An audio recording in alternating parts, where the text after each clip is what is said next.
Dès le début des combats, on affirmait qu'Israël ne gagnerait pas et que le Hamas ne serait pas détruit. Ils ne peuvent pas être détruits physiquement. Leur idéologie ne peut pas être détruite. Et les deux objectifs d'Israël, ramener les otages chez eux et détruire le Hamas, étaient complètement irréalistes. Au milieu de tout ce vacarme, il y avait une voix, celle du colonel John Spencer, qui nous rejoint aujourd'hui, chef de l'Institut de la guerre urbaine et qui anime un excellent podcast appelé Urban Warfare Project. Il a été la seule voix à s'exprimer haut et fort pour dire « Oui, Israël, vous pouvez poursuivre vos objectifs et continuer d'avancer ». John, je suis ravi de t'accueillir aujourd'hui. Merci d'avoir rejoint le podcast True East. Merci pour l'invitation. Ravi de te revoir. Toi aussi. Donc, si j'ai bien compris, tu viens de rentrer d'un voyage en Israël où tu étais sur place. Et je crois que d'après nos discussions, tu n'avais pas d'informations particulières que d'autres n'avaient pas sur la fin de la guerre, n'est-ce pas? Non. Et j'étais à Gaza City avec la 98e division en plein cœur de Gaza City, là où de violents combats avaient lieu. Et je n'avais aucune idée que ce serait peut-être le dernier grand jour de combat de cette période de la guerre. Donc, tu étais bien présent jusqu'au bout, pendant notre repli vers la ligne jaune. Des heures avant que cette directive n'arrive à Tsahal, oui. Eh bien, Jean, je vais d'abord te poser une grande question. C'est celle qu'on m'a posée et sur laquelle je me suis appuyé sur toi pendant tous ces mois. Ma question est la suivante, et c'est là que je veux commencer. Penses-tu que Tsahal a atteint ses objectifs militaires? Et penses-tu que la guerre est terminée? C'est une excellente question. En tant que personne qui a enseigné la guerre à West Point, qui a enseigné la stratégie, à quoi ressemble la victoire? C'est toujours difficile à définir. Il faut l'évaluer en fonction des objectifs des deux camps. Comme vous l'avez dit, les objectifs d'Israël après le 7 octobre restent inchangés depuis plus de 2 ans. Je crois vraiment, et certaines personnes essaieront de dire, vous savez que ce n'est pas possible, qu'on ne peut pas commencer au 7 octobre. Et en tant qu'analyste militaire, non, la date de début, c'était l'invasion du sud d'Israël par le Hamas. Maintenant, la date de fin va être compliquée, puisqu'il y a plus d'un objectif, même si tous les otages vivants sont rentrés chez eux, et pendant que nous parlons, il y a encore des otages, des corps qui n'ont pas été rendus, mais cet objectif de détruire le Hamas. Alors, question délicate, quel fut le dernier jour de combat majeur, puis quand avez-vous atteint vos objectifs? Le plan en 20 points du président Trump est un plan très concluant. S'il est appliqué, il scelle la paix. Lorsque je fais des études de cas, cela représente une grande part de mes recherches. Je commencerai le 7 octobre et je ne sais pas encore si je finirai à ce moment-là, car nous sommes en plein milieu de grandes incertitudes. Nous pensions que le Hamas avait accepté de désarmer une nouvelle gouvernance dans la bande. Cela n'est peut-être pas vrai, mais le plan en 20 points est un tournant. Donc, dans les études sur la guerre, il y a ces tournants. Pour Israël, le retour des otages marque un tournant majeur. Cependant, pour détruire le Hamas, il pourrait devoir passer à une autre phase. Et tout comme nous l'avons vu dans l'histoire récente, comme la guerre en Irak lorsqu'elle est passée de l'opération Liberté irakienne à l'opération Nouvelle Aube, les objectifs ont changé et il y a différents acteurs. C'est à ce tournant que nous sommes. Je ne serai pas celui qui dira que la guerre est terminée parce que je sais qu'il reste beaucoup de travail à faire pour atteindre cet objectif de détruire le Hamas, ce qui, dans le jargon militaire, signifie qu'ils ne peuvent pas se reconstituer. Et ils font beaucoup de choses pendant que nous parlons, car ils pourraient bien montrer qu'ils essaient de se reconstituer. Donc, je pense que cela va passer à une nouvelle phase avec beaucoup d'exigences différentes, mais aussi d'autres acteurs impliqués dans la guerre. Depuis plus de 2 ans, Israël affrontait le Hamas. Et bien sûr, beaucoup s'opposent à la capacité d'Israël à poursuivre la guerre. Maintenant, avec cette transition même, vous avez d'autres gouvernements directement impliqués en signant leur soutien pour aider Israël à atteindre ses objectifs. Et c'est un tournant. Vous avez en fait introduit quelque chose que je pense être dans tous les esprits. Nous hésitons presque à poser la question. Nous parlons et les 20 otages sont rentrés chez eux. Dieu merci. C'est un miracle. Je pense que le président Trump a vraiment accompli l'impossible. Et je pense que la question que tout le monde se pose, c'est pourquoi. Je veux dire, je pense qu'on peut la poser maintenant que les otages vivants sont rentrés chez eux. Bien sûr, les corps des victimes, et c'est incroyablement douloureux, sont rapatriés au compte-gouttes. Et l'un des 4 corps aujourd'hui a été identifié comme n'étant pas l'un des Israéliens portés disparus, selon l'acide désoxyribonucléique, ce qui pourrait être un autre acte de cruauté du Hamas, ou peut-être qu'ils ont simplement fait une erreur à cause de l'état des corps. Mais pourquoi, John, penses-tu que le Hamas aurait abandonné cet atout? Donc, c'est un ensemble de facteurs. Et tu sais, la guerre est par nature très politique. La guerre est humaine et incertaine.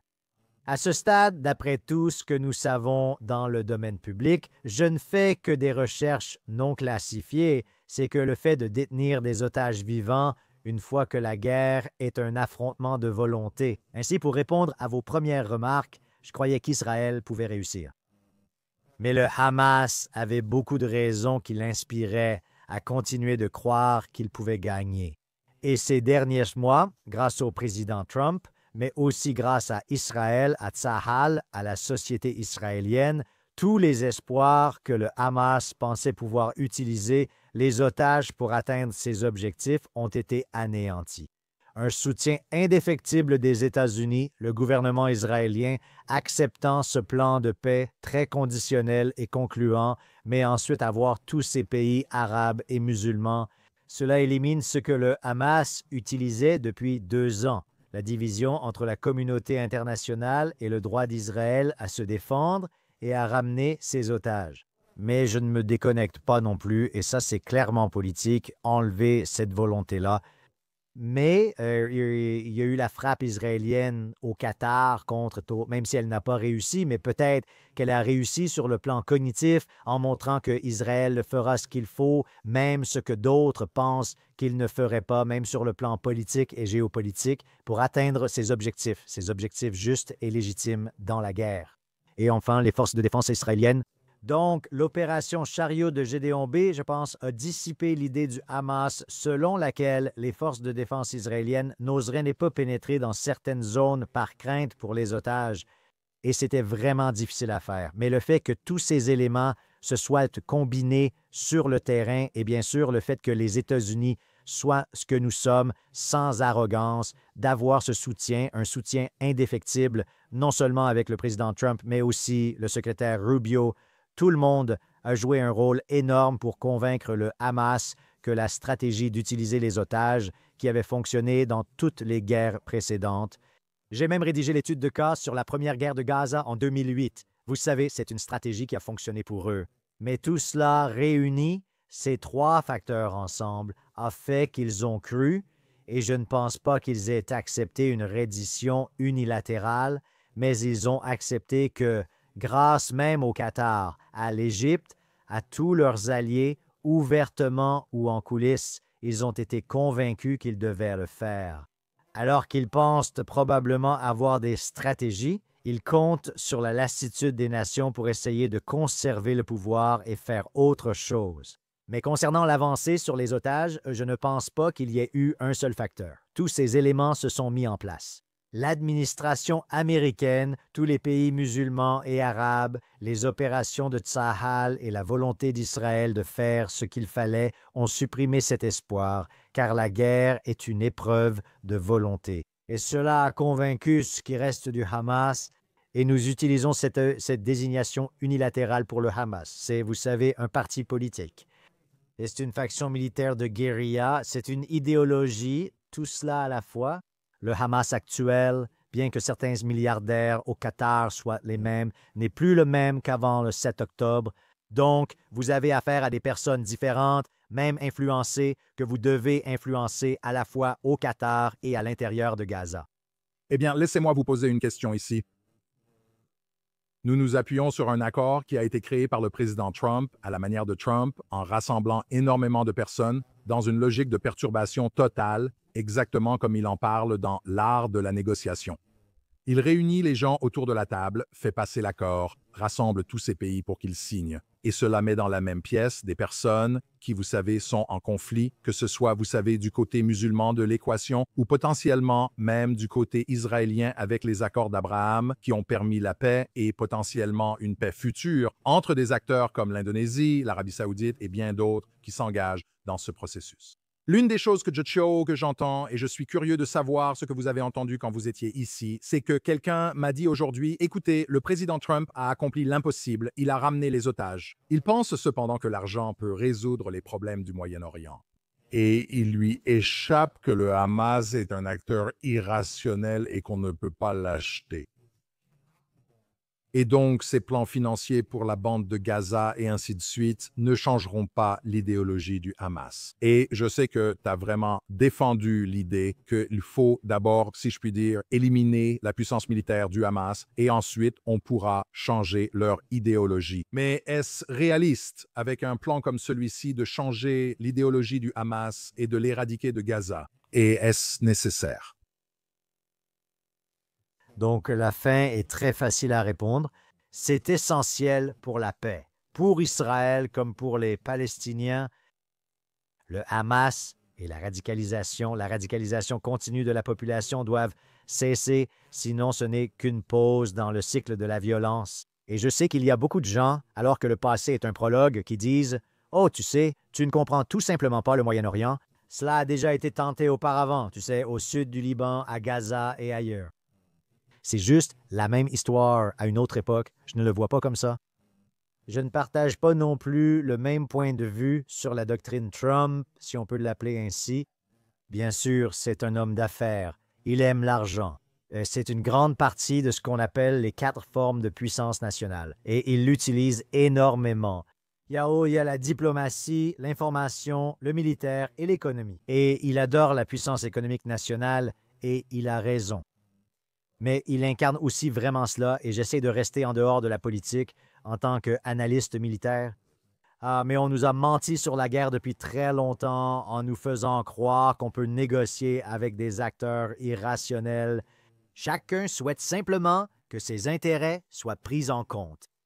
Et la guerre, encore une fois, je pense qu'on nous a menti. Et le président Trump et ses conseillers comprennent parfaitement la force, la paix par la force. Cela passe par l'économie et la force militaire. Comme nous l'avons vu lors de la guerre de 12 jours, comme vous le voyez même en ce moment avec les cartels de la drogue, le président Trump utilisera la force militaire et n'hésitera pas à le faire. Bien sûr, il calcule et évalue tous les risques. Il essaie toutes les voies diplomatiques possibles. Et c'est ce que j'entends quand il dit qu'il a parlé au Hamas. Et je sais qu'il a appelé à plusieurs reprises pendant les négociations. Ah, Etoeti, ils m'ont dit ceci. Et s'ils n'aiment pas le désarmement, le président Trump a dit qu'ils m'ont assuré qu'ils se désarmeraient. Maintenant, si je parle, vous savez, quand j'étais en Israël, les gens ne croient pas que ce soit possible. Ils disent « Oh, ils ne feront jamais ça ». Ils souhaitent le modèle Hezbollah, un modèle technocrate laissant un autre gouvernement intervenir. Ils gardent leurs armes, ce qui est vraiment, vous savez, le modèle Hezbollah, même si le Hezbollah est impliqué dans la politique. Mais au Liban, ils avaient leur armée à l'intérieur d'un État qui, techniquement, n'était pas l'armée de l'État, mais c'est une longue conversation. Je pense que c'est pour cela que j'ai été aussi optimiste à propos de ce plan, car il prend en compte tous les facteurs pour mettre fin à une guerre. Il sait que les intérêts du Hamas m'indiffèrent. Ce qui compte pour moi, c'est ceux du peuple palestinien. Je me préoccupe des intérêts des dirigeants régionaux. C'est pourquoi l'idée de négocier avec le Hamas, vous devez faire ceci, non, ce n'est pas nécessaire. Ils ont déclenché et perdu une guerre, sans intérêt pour les conséquences. Maintenant, vous avez tout un tas de pays qui disent « nous ferons partie des solutions ». Donc, le fait que le plan en 20 points, je crois que c'est peut-être le point 13 ou 17, dit que si Hamas retarde, si Hamas ne respecte pas le plan, cela continue, ce qui est très réfléchi, même sur la capacité de prendre un petit secteur, ce qui est de très historique en temps de guerre, et de commencer à le reconstruire. Ceci se fait sans la terreur du Hamas, en appliquant systématiquement la stratégie du bloc d'encre dans la bande de Gaza. Vous commencez la rééducation, comme tous ces facteurs. C'est pourquoi je pense que, vous savez, les gens qui pensent que ce n'est qu'un accord économique entre tous ces différents dirigeants. Oh, ce n'est pas ce que je vois. C'est quelque chose de très réfléchi, même en prenant en compte les aspects irréconciliables du Hamas et ce que nous voyons en ce moment. Vous savez, même le président Trump qui le voit, il réagit. C'est terrible. Je vais lui accorder un court laps de temps, puis nous allons continuer à mettre en œuvre le plan qui inclut, à mon avis personnel, peut-être les aspects nécessaires de Tsahal pour lancer des opérations dans la bande de Gaza, tandis qu'une force internationale de stabilisation composée de plusieurs pays opère dans un autre secteur. Parce que, comme l'a dit le général McMaster lorsque je l'ai interviewé, qui est l'un des historiens que je respecte énormément, tant que le Hamas aura les armes, il n'y aura pas de stabilité. Il faut leur retirer les armes. Donc, oui, les otages étaient la priorité absolue. Et récupérer les corps des défunts était aussi une priorité absolue. La priorité suivante, c'est de récupérer les armes. Parce que même ce que nous voyons, dont je n'ai pas parlé, c'est une autre raison pour laquelle Hamas perdait du pouvoir dans la bande de Gaza. Il perdait espoir et perdait du pouvoir. Donc, nous n'avons vu aucun clan dans le sud de Gaza. Plusieurs clans, dont les clans et Khan Younes, se sont soulevés contre Hamas. Hamas était une organisation qui, vous savez, radicalisait de nouveaux jeunes. À ce moment-là, Hamas perdait la capacité de contrôler quoi que ce soit. Ils ont perdu le contrôle de l'aide humanitaire. Ils perdaient désormais le contrôle de certains foyers de tension à Gaza. Bien sûr, quand les forces de défense israéliennes se sont retirées, il y a maintenant ce vide de pouvoir, mais tout cela fait partie de ce plan. Donc, je ne dis pas que le plan va fonctionner. Il y a beaucoup d'obstacles. Il y a une hiérarchisation des priorités et je réfléchirai à certaines des critiques qui sont évoquées concernant Donald Trump, comme le fait qu'il ne comprend pas le Moyen-Orient ou qu'il agit à sa manière. On peut clairement voir dans les 20 points qu'il y a beaucoup de personnes impliquées dans l'élaboration du plan et dans l'implication de tout le monde. Le plan initial comptait 21 points, mais après le retrait du point concernant l'intérêt du Qatar, ça, s'il vous plaît, ne nous frappez plus à propos du Hamas, il est passé à 20 points. Et vous voyez la création d'une équipe? Donc, même si l'art de la négociation est peut-être ce dont vous venez de parler, la doctrine Trump consiste en ses formes multifactorielles de puissance nationale pour atteindre un objectif immédiatement par des signaux de force, non seulement dans la détermination, ce qui est très important, mais aussi dans la clarté et même dans les éléments non négociables, n'est-ce pas? Donc non, vous n'allez pas garder vos armes, je m'en fiche. Toutes ces choses qui font partie de l'accord, je pense. À ce sujet, j'ai vu que le premier ministre Netanyahou a repris les propos de Trump aujourd'hui, affirmant qu'il paierait tous le prix. Je veux dire, il était clair qu'il reprenait la ligne de Trump en disant cela. D'accord, apparemment, il y a une idée dans ce plan. Je ne pense pas qu'il soit question de force militaire crédible ou des mots force militaire, mais il y a beaucoup de choses. Je veux dire, il est dit que les membres du Hamas qui vont demander l'amnistie et rendre leurs armes bénéficieront de l'amnistie, n'est-ce pas? Et ceux qui décident de partir en exil, c'est, je pense, volontairement, c'est presque comme l'éléphant dans la pièce, on ne dit pas clairement, d'accord, les membres du Hamas qui ne demandent pas l'amnistie et ne partent pas en exil, en gros, je pense que cela reste ouvert, comme tu le dis, s'il faut les désarmer par la force, alors apparemment, c'est encore une option sur la table. Absolument. C'est pourquoi le premier point, dès que j'ai lu ça, je me suis dit exactement.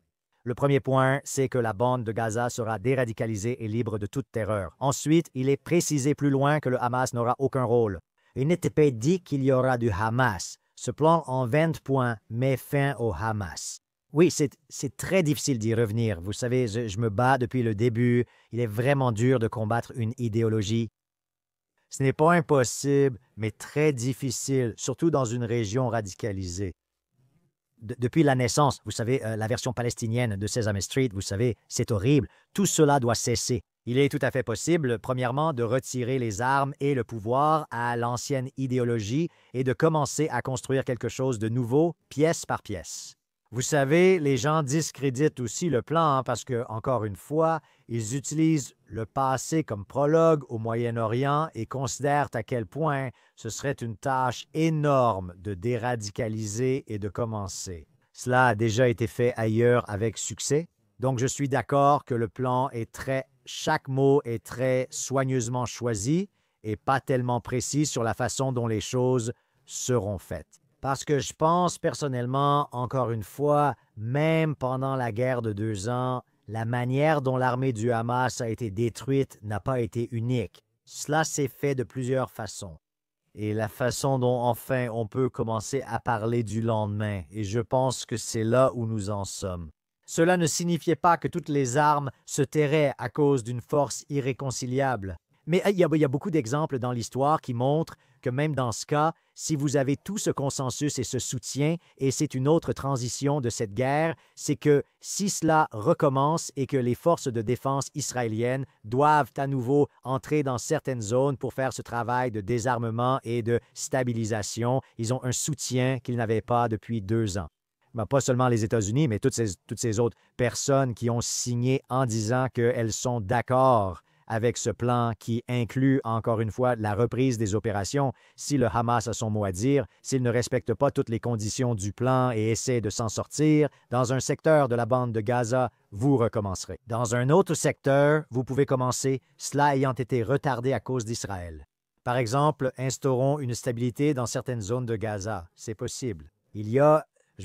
L'un des clans a écrit une tribune dans le Wall Street Journal disant que le sud de Gaza est libre du Hamas. Je gère toute l'aide médicale. Je ne dis pas que c'est un type bien, mais on pourrait en fait créer ce qu'on appelle la théorie de Disneyland. Et j'ai entendu des gens commencer à en parler. Même Amy Segal en parlait ce matin à la télévision.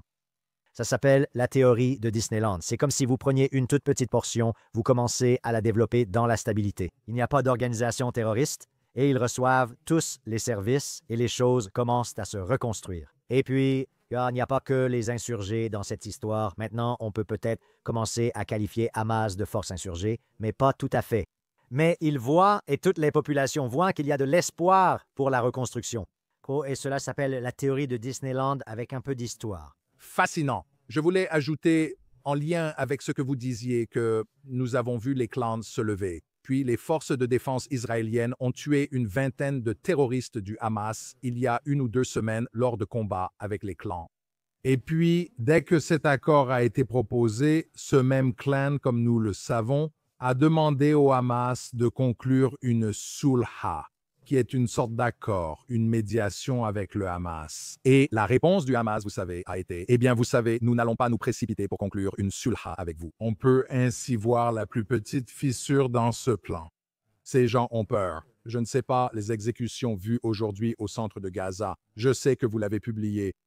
Je veux dire, si nous ne sommes pas extrêmement clairs sur le fait que cela va être, en fin de compte, une reddition inconditionnelle, si j'étais membre d'un clan à Gaza, vous savez, un clan palestinien, un clan bédouin, je ne sais pas à quelle vitesse je serais prêt à me battre contre le Hamas. Je veux dire, il faut vraiment avoir du courage. Absolument, du soutien. Et ça, encore une fois, je l'ai écrit dans une tribune du Wall Street Journal quand les premières nouvelles sur l'armement de certains des clans ont commencé à circuler. C'est une méthode militaire éprouvée. Si votre objectif est de détruire une puissance, de vaincre une puissance, vous armez même d'autres organisations qui, en général, ne vous apprécient pas. Je ne dis pas que ces clans sont pro-Israël ou favorables à la coexistence, loin de là. Mais c'est pour cela que tant d'autres éléments du plan sont si importants parce que vous pouvez, encore une fois, créer la stabilité petit à petit, zone par zone dans la bande de Gaza, avec des zones sans terrorisme, donc, qui sont, encore une fois, la force de stabilisation. Au-delà de la sécurité, ce sont ces aspects qui comptent. Vous évoquez des organisations palestiniennes ou des personnes sans lien avec le terrorisme. Le plan ne traite pas uniquement la sécurité. Un célèbre dicton dit « Si la sécurité n'est que 1% du problème, elle devient 99%. » Vous devez aborder la question de la sécurité dans tous les aspects, ce qui impliquera un renforcement dans la bande de Gaza. Comme vous l'avez dit, comme nous l'avons vu avec ces groupes maintenant, il s'agit de pouvoir. Et surtout dans les milieux urbains, le pouvoir peut être très spécifique et pas nécessairement seulement tribal, clanique ou basé sur une organisation. Il peut être très spécifique à un quartier et il existe différents pouvoirs qui concluront des accords avec d'autres pouvoirs, comme vous en parliez.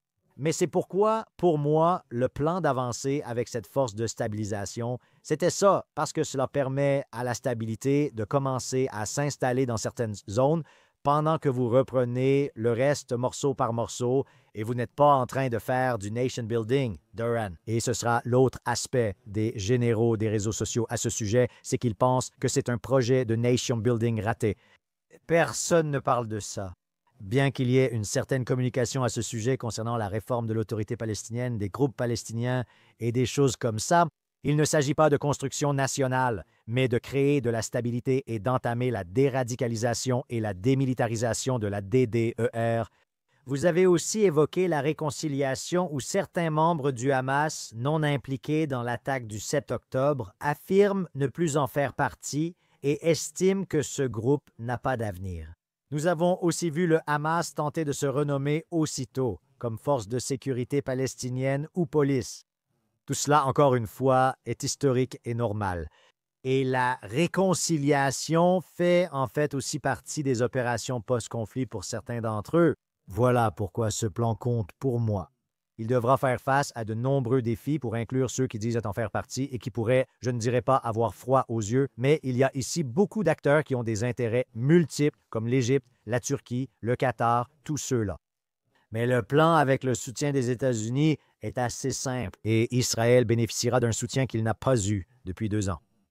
Oui, je pense que cela fait partie, du moins en Israël, alors que nous parlons aux gens dans la rue. C'est cela, la seule chose. Le fait que le président soit venu ici et ait parlé comme il l'a fait pendant 70 minutes, ou peu importe combien de temps à la Knesset, et qu'il ait rassemblé, vous savez, cela restera dans l'histoire. Je pense que ce discours est littéralement presque au niveau d'un événement historique biblique, la façon dont il a parlé depuis cette tribune, ce qui, je pense, donne vraiment aux Israéliens le sentiment que nous ne sommes pas seuls, en particulier par rapport aux États-Unis, ce qui est tout un sujet en soi. Vous savez pourquoi les États-Unis plutôt que certains autres pays. Je voudrais que tu nous replonges dans l'histoire, John, car tu as étudié de nombreux cas et maîtrises l'histoire militaire mieux que la plupart. Lorsque le Japon impérial s'est rendu et lorsque le régime nazi s'est rendu, donne-nous un aperçu. Je veux dire, s'ils ont traversé une réforme éducative et sont devenus des régimes différents, et moi-même je cite cela tout le temps dans les actualités, mais dans quelle mesure était-il essentiel que, disons, le général MacArthur fasse capituler le Japon sur ce navire et les écrase complètement, puis qu'ils aient pu se reconstruire? Et j'ai posé cette question dans un contexte précis. Je sais que c'est une longue question, mais le fait que dans la rééducation, pour ainsi dire, et dans toute cette sorte de commission bilatérale, le rôle d'Israël n'est pas clair. Ce n'est pas le cas. Les Israéliens ne semblent pas vouloir intervenir. Il semble que, vous savez, ce ne sont pas mes États préférés, le Qatar, l'Égypte et la Turquie, vous savez, et bien sûr les États-Unis, qui vont être responsables peut-être de la rééducation des gens, et eux-mêmes sont des États très appréciés. Donc, si vous pouviez nous donner un peu de contexte historique sur l'importance de cela et sur la façon dont cela pourrait se dérouler à Gaza. Oui, c'est certainement important et intéressant. Vous savez, les opérations d'après-conflit en Allemagne et au Japon étaient presque opposées. Le Japon est un très bon cas d'étude parce que, eh bien, l'échelle est un peu différente, mais la radicalisation, n'est-ce pas? Au Japon impérial, l'empereur était considéré comme une divinité. Il le croyait Dieu. Il se sacrifiait réellement complètement s'il croyait qu'il pensait qu'il devait continuer à se battre. Et bien que le largage des 2 bombes nucléaires ait joué un rôle important pour convaincre l'ennemi qu'il n'avait aucune voie vers la victoire et que les Alliés feraient ce qui était nécessaire, y compris une invasion terrestre qui aurait coûté la vie à des millions et des millions de personnes, c'est la décision de l'empereur, tout autant que celle des Alliés, de mener cela. Vaste opération, c'était la décision de l'empereur de changer sa volonté. Et il est effectivement passé à la radio le lendemain matin pour dire au peuple japonais qu'ils avaient été vaincus. C'est donc un affrontement de volonté. La guerre est donc un acte de force pour convaincre votre ennemi de faire votre volonté. Ici, Samash devait rendre les otages et désarmer tout. Dans ce cas, à la fin de la Seconde Guerre mondiale pour le Japon impérial, il s'agissait de les convaincre de se rendre unilatéralement, non seulement dans le cœur des combattants qui auraient combattu jusqu'à la mort pour l'empereur, mais aussi pour l'empereur lui-même. Et c'était un aspect important de la décision de le garder dans la gouvernance, son rôle pour convaincre le peuple qu'ils avaient été vaincus. Depuis la Première Guerre mondiale, le problème avec l'Allemagne était leur conviction d'avoir été lésée, ce qui a préparé la prochaine guerre mondiale. De cette honte, Maintenant, tu as raison. Donc, c'est là la différence concernant le fait de convaincre ton ennemi de faire ta volonté. L'empereur a dit et a parlé au peuple comme si nous avions été vaincus. Mais ensuite, pour leur donner quelque chose, donc si tu traduis vraiment cela en réforme dirigée par les Palestiniens, même dans la bande de Gaza, et que tu as des pays musulmans et arabes qui en prennent une grande responsabilité, cela sera important, rien que culturellement, pour le peuple palestinien à Gaza. Ensuite, sur la déradicalisation, comme tu l'as dit, le Japon est un très bon exemple car il voulait agir tout de suite. Donc, dans chaque école à travers le Japon, en fait, les enseignants devaient guider les élèves pour ouvrir les livres et prendre un marqueur noir afin de barrer et couvrir tout ce qui était anti-occidental ou en faveur des intérêts impériaux, en gros. C'était un moment clé. Je ne savais pas, c'est une grande partie de l'histoire. Incroyable. Oui, tout à fait. Et cela, c'était avant qu'ils aient le nouveau programme, non? Parce que si tu veux radicaliser la population, c'est assez connu, il faut commencer par les écoles. Dans toute tyrannie dictatoriale ou population radicalisée, il suffit de regarder leurs livres et récits, ce genre de choses. Dans les écoles palestiniennes de l'UNRWA, seulement environ la moitié, le reste était terrible. Oui, absolument. Au Japon, c'est une excellente étude de cas avant qu'ils puissent obtenir de nouveaux manuels scolaires. Et c'est vraiment un signe de défaite que les enseignants des enfants aient dû les guider à travers ce processus de barrer toutes les choses qui les radicalisaient dans leurs livres et de réitérer le message, ce qui prend du temps que nous n'agissons plus comme avant. Nous avons perdu la guerre, mais nous continuerons d'avancer et aurons toujours une voix. Tout cela faisait partie de tout le grand travail mené par MacArthur et les commissions. Mais cette réforme de l'éducation, c'en est une grande partie, mais cela va jusqu'aux accessoires et à toutes ces choses. Cela en ferait partie. Certains estiment que c'est trop difficile car c'est énorme à accomplir. Bien que vous savez, Gaza spécifiquement, même si nous ne devrions pas non plus laisser de côté les réformes de la Judée-Samarie ou de la Cisjordanie, car cela fait partie du plan en 20 points. Examiner ces aspects, que ce soit le programme Payer pour tuer, l'éducation à la terreur dans les manuels, ce qu'ils disent. Pour Gaza, même avec 2 millions d'habitants, j'ai déjà combattu dans un quartier de Bagdad qui en comptait autant. Ville de 6 millions d'habitants. Regardez le Japon impérial. Ce ne sont pas l'échelle, mais les principes qui comptent, n'est-ce pas? Le plan prévoit que nous allons le faire. Maintenant, le Conseil de paix dont vous parliez, vous savez, il n'a pas encore été précisé qui en fait partie. Le président Trump dit « j'en fais partie, je le crois ». Mais il y aura en fait ce que nous appelons des cellules du Conseil et des groupes de travail qui s'en occupent. Et puis, qui est responsable de la réforme de l'éducation? Encore une fois, que ce soit les Émirats arabes unis, l'Arabie saoudite, des pays arabes musulmans qui ont réellement montré leur capacité à créer une éducation qui ne radicalise pas, cela sera un élément clé de tout cela. Je trouve que les gens sont un peu ont le droit d'être hésitants et prudents à ce sujet. Mais il existe des exemples qui ont déradicalisé des populations entières. Ce n'est pas une question d'échelle, mais d'engagement. Et je vois dans le plan et chez tous les acteurs, même si on regarde le sommet en Égypte, il faut joindre le geste à la parole et il faut agir, pas seulement parler. Je vois des signes d'une voie vers la paix, mais de nombreux obstacles peuvent la faire dérailler. Ce n'est plus comme avant. Cela n'a pas été tenté auparavant. C'est concluant. Intéressant. C'est donc vraiment quelque chose de nouveau, presque une nouvelle expérience. Je comprends que c'est basé sur certains événements passés, mais il semble qu'en réunissant tous ces éléments, ce qui se passe à Gaza est en quelque sorte une nouvelle expérience en mettant tous ces facteurs ensemble. Il y a des réussites. Je n'aime pas le terme « force de maintien de la paix », même pour les forces de stabilisation. Et mon ami Jacob Stoll vient d'écrire un article dans The Times of Israel sur les forces de stabilisation qui ont réussi et sur la façon dont elles doivent gérer la sécurité et ce genre de choses.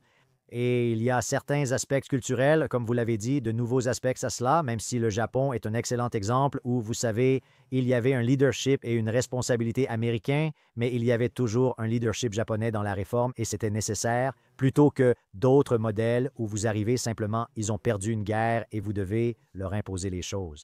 Il y a quelques nuances, mais de nombreuses leçons utiles pour le processus, même pour les Israéliens. Et c'est pourquoi je pense que ce podcast que vous faites, ainsi que d'autres, est important à évoquer. Vous savez, ce n'est pas simplement la guerre de Gaza 3.0. Ici, il y a beaucoup de nouveautés. Ce n'est pas la première ni la deuxième guerre du Liban. Beaucoup de paroles ici. Il faut aussi agir. Mais je pense qu'il y a la volonté de faire quelque chose de différent ici, tout en prenant les meilleures pratiques d'autres endroits. Tu sais, Jean, quelque chose qui m'est venu à l'esprit en te parlant, c'est ce premier point. Tu as vraiment visé juste. C'est comme si une lumière s'était allumée pour moi. Si tu regardes les 20 points, le premier point est vraiment ce qui relie tout cela ensemble.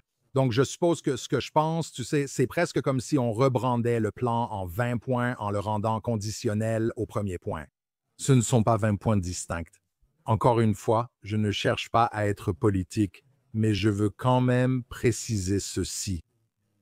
Le père de ce projet, c'est Donald Trump. Par conséquent, il vaut mieux que nous mettions en œuvre ce plan rapidement tant qu'il est président des États-Unis. Parce que si vous n'avez pas cette personne, vous savez, c'est ce qui manquait au Liban en 2006. J'ai aussi combattu pendant la Deuxième Guerre du Liban, obtenu la résolution 1701 et créé la Force intérimaire des Nations unies au Liban. Il n'y avait personne avec une grande autorité pour s'assurer que la Force intérimaire des Nations unies au Liban fasse ce qu'elle devait faire, et ils ne l'ont pas fait. Et puis, le Hezbollah, d'après ce que je comprends de ce que vous dites, il vaudrait mieux essayer et mettre cela en œuvre tant que le président Trump est à la Maison-Blanche, en gros. Absolument, c'est encore une fois l'un des... Je suis entièrement d'accord avec vous. Et vous ne voulez pas ce qui est courant au Moyen-Orient et dans toute insurrection, si on en arrive à cette phase, c'est qu'ils disent toujours, vous avez les montres, moi j'ai le temps. Et ils vont simplement attendre que ça passe, n'est-ce pas? Ils attendent la fin d'une présidence. Ils attendent que toutes ces choses passent. Pour eux, il s'agit simplement de survivre à cette période. Tu as raison. Mais l'inconvénient, le mauvais côté de tout ça, c'est que Trump n'est pas patient. Il n'est pas du genre... Même quand il fait des commentaires sur, tu sais, le retour des otages, le désarmement, toutes ces choses-là, tu as tout à fait raison de dire que de nombreux aspects de cela doivent être mis en œuvre rapidement, non seulement pour accomplir les choses pendant, tu sais, les 3 années du président Trump ou dans la politique israélienne, bien sûr, c'est aussi un facteur. Mais encore une fois, juste comme un signal à l'ennemi, c'est une question de volonté. Il s'agit donc de les convaincre que tu ne vas pas attendre que ça passe. Ta stratégie de reprendre le pouvoir, de te renommer, de dire que tu ne renonceras pas aux armes défensives, ça ne va pas marcher. Et tu dois l'appliquer rapidement. Et je vois ces signes pendant qu'on parle, même si tu ne le fais pas, tu sais, soit tu te désarmes facilement, soit tu le fais de la manière difficile. Tout a déjà été discuté. Un plan existe pour cela, ce n'est pas pour plus tard. Et je pense que quelque chose que tu as dit était vraiment important pour moi, surtout quand je réponds aux sceptiques, même si tu remontes à Oslo, n'est-ce pas? Dans le livre de Nathan Sharansky, Plaidoyer pour la démocratie, il revient vraiment sur quelques-uns de ces moments clés, et même Nathan Sharansky insiste pour que ce soit basé sur des conditions. N'ayez pas seulement des aspirations ou des cadeaux. Tout dans un plan en 20 points, comme tu l'as dit, repose sur des conditions, même pour l'autorité palestinienne.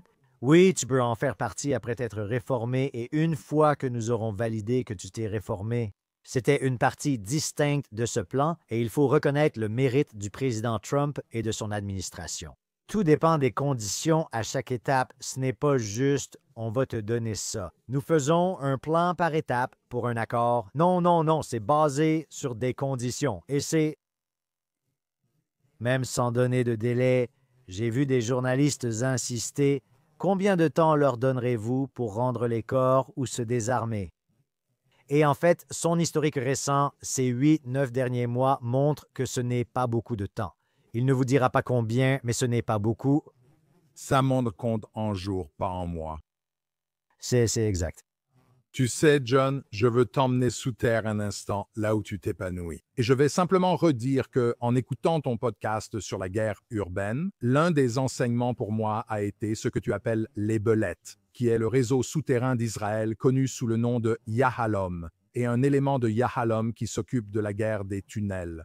C'est la deuxième phase évoquée par Trump hier, les corps ne sont pas encore rentrés. La prochaine étape, c'est la démilitarisation ou la destruction de l'infrastructure du Hamas. Je sais que tu as déjà donné ton avis.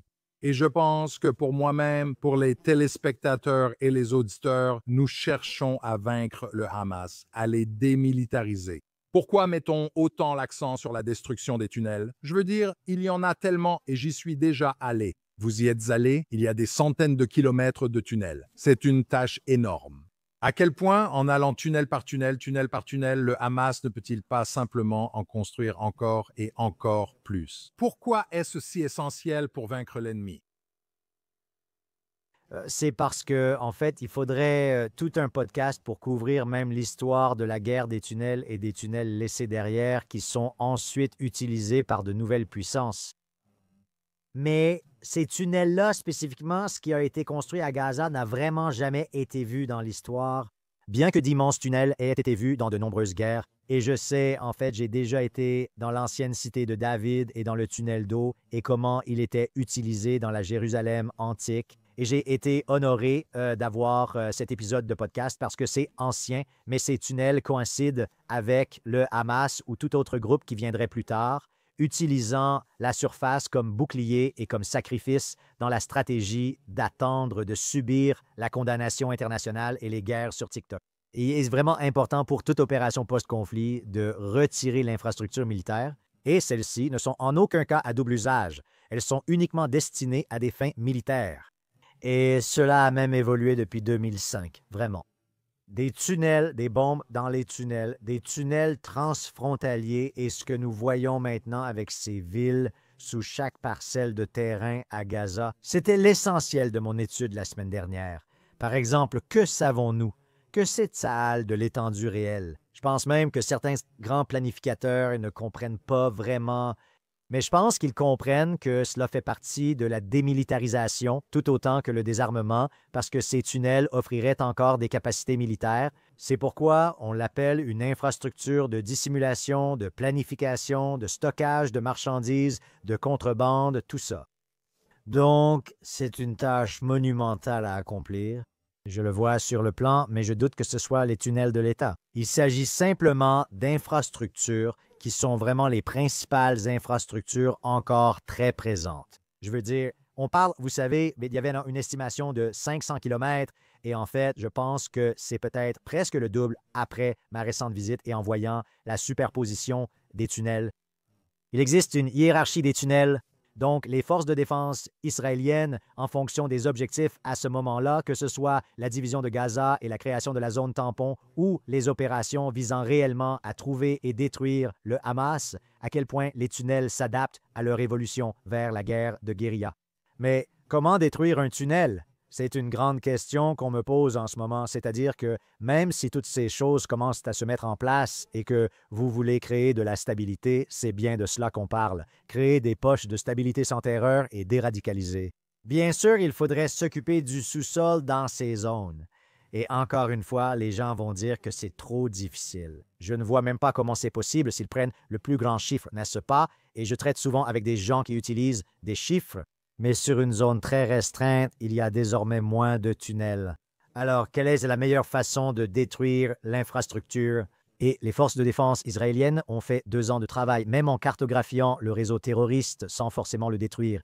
Et ensuite, faire évoluer les méthodes pour le détruire en passant de techniques connues auparavant à des innovations créées aujourd'hui, comme le mélange d'eau et de béton pour créer un remplissage semblable au béton sur lequel on peut construire. Et je pense que c'est un élément essentiel lorsque nous commençons à parler de créer des poches de stabilité démilitarisées dans la bande de Gaza. Tout ce travail que les forces de défense israéliennes ont accompli pendant 2 ans pour cartographier chaque centimètre de ce qu'ils appellent le métro de Gaza. Et il reste encore des découvertes à faire. Si vous pensez à l'Égypte, qui fait venir des bulldozers et des grues actuellement, vous commencez à creuser. Premièrement, vous avez un problème d'engin non explosé qui sera énorme, nécessitera des ressources, et c'est pourquoi tous ces pays, ils n'ont pas précisé quelles ressources ils vont fournir, mais on peut imaginer que le déminage en sera une grande partie. Lorsque vous commencez à appliquer cette théorie de Disneyland en créant des poches de zones stables et démilitarisées avec un leadership local palestinien, tous ces éléments, creuser et s'assurer de détruire ou de remplir les tunnels, seront une grande partie du travail. Donc, même lorsque Hamas se renomme, ce qu'il a déjà fait et vous pouvez voir que c'est une stratégie des personnes irréconciliables et radicalisées dont il y en a beaucoup et cela prend du temps, des années, des décennies. Commencer par le processus d'éducation pour déradicaliser, ce serait, si vous leur laissiez cet atout des tunnels, même pour la sécurité locale, ce serait un énorme problème pour toute force de stabilisation, ce qui, encore une fois, fait que Gaza est un peu différente parce que ce ne sera pas Israël. Même au niveau sociétal, Israël n'administrera pas certaines zones de Gaza. C'était clair dès le début. Donc, pour toute nouvelle force de stabilisation, vous ne voulez pas qu'elle fasse face au cauchemar d'un groupe terroriste, peu importe lequel, qui aurait cette ville souterraine sous eux pour déstabiliser les zones et pousser ce pays à un niveau très stratégique, à ne pas vouloir participer au travail qui doit être fait. Je comprends. C'est pourquoi c'est si important, car c'est une ressource militaire clé pour quiconque, pas seulement pour le Hamas, afin d'empêcher ce plan d'avancer. Vous savez, Jean, ce n'est pas qu'une tâche monumentale, cela semble inédit sur Terre. Je veux dire, maintenant que vous dites que non seulement nous détruisons les tunnels de notre ennemi, mais nous devons le faire de manière à ce qu'il puisse, à l'avenir, construire des universités et des écoles au-dessus. Donc, si vous laissez une grande cavité sous le sol, permettez-moi de vous demander ceci pour conclure. Votre temps a été très précieux. Ce qu'Israël a fait, comme vous et moi le savons, et comme beaucoup de nos auditeurs et téléspectateurs le savent peut-être, c'est quelque chose que le monde n'a jamais vu en matière de conduite de la guerre et de réflexion sur ce qui est le mieux pour l'ennemi et sa croissance future. Qu'en pensez-vous? Et quand pensez-vous que cela arrivera? Le monde va regarder en arrière et dire « Waouh, c'est Israël qui a fait cela ». Nous apprenons d'Israël, leader que nous souhaitons imiter. Donc, j'ai une liste d'environ 20 leçons tactiques, rien que de par ma spécialité dans l'aspect de la guerre urbaine. Mais je pense que le message ici, bien sûr, c'est qu'il y a une norme israélienne de la guerre sur laquelle j'ai aussi beaucoup écrit et qui est propre à Israël. 2 poids, 2 mesures, légitimation, diabolisation. C'est très spécifique à Israël, mais il y a quand même des leçons stratégiques de la guerre qu'on peut tirer d'Israël, comme le fait que c'est un affrontement de volonté. Et tant de personnes, même parmi celles que je connais et qui se disent expertes, leur conseil stratégique à Israël et à d'autres nations aussi était simplement d'arrêter de demander un cessez-le-feu immédiat. Vous ne pouvez pas atteindre votre objectif. Cela prouve que ce n'est pas comme ça qu'on gagne des guerres. On n'obtient pas la paix ainsi. Arrêter maintenant et repousser le problème alimente le cycle de la violence. Donc, à ce niveau très stratégique, d'autres nations vont maintenant regarder en arrière alors que nous avons des guerres en cours dans le monde en ce moment. C'est qu'on nous a menti en disant qu'on atteint ce point où ça ne vaut plus le coup. La liberté vaut beaucoup de sacrifices, et cela est historique. Et la survie de la nation d'Israël, cette toute petite nation dans un quartier très difficile, a encore accompli l'impensable. Et il y a quelques nuances à cela et à la façon dont ils ont vaincu une guerre sur 7 fronts. Mais dans la guerre en général, c'est un affrontement de volonté et cela vaut la peine de se battre. Et n'écoutez pas ces terribles institutions, même académiques, qui ont ces idéaux sur la guerre. Certaines choses méritent d'être défendues. Et vous pouvez gagner tant que vous gardez la détermination d'atteindre un objectif tout à fait légitime. Et malheureusement, nous vivons dans un monde où tous ces experts disent non, que vous ne pouvez pas gagner. C'est une question de chiffres. Pour Israël, c'est votre stature politique et votre... La communauté internationale est... Vous êtes considéré comme un État paria, alors que ces éléments sont des facteurs. La survie de votre nation, le rôle d'un État-nation de protéger sa population sont des facteurs plus importants. Et oui, lorsqu'on est attaqué, on peut gagner une guerre et c'est une question de volonté. Israël montrera que la société israélienne et les dirigeants israéliens savent comment gérer même la situation géopolitique actuelle. Vous savez, la pire chose que de se battre sans alliés, c'est de se battre sans eux, comme Churchill l'a si bien dit. Et je pense qu'Israël a réitéré cette leçon. Vous savez, certains alliés sont plus importants que d'autres. Il y a des leçons très stratégiques, mais pour moi, c'est une leçon de... Vous savez, il y a des principes éprouvés et universels concernant la guerre pour la survie, et c'était une guerre pour la survie en Israël. D'autres nations devraient beaucoup apprendre de cette expérience d'Israël parce qu'elles essaient de nier. Eh bien, ce n'est pas un si gros problème. Ces idéaux d'apaisement, l'idée de confinement, il y a tellement de leçons ici que j'espère que le monde retiendra.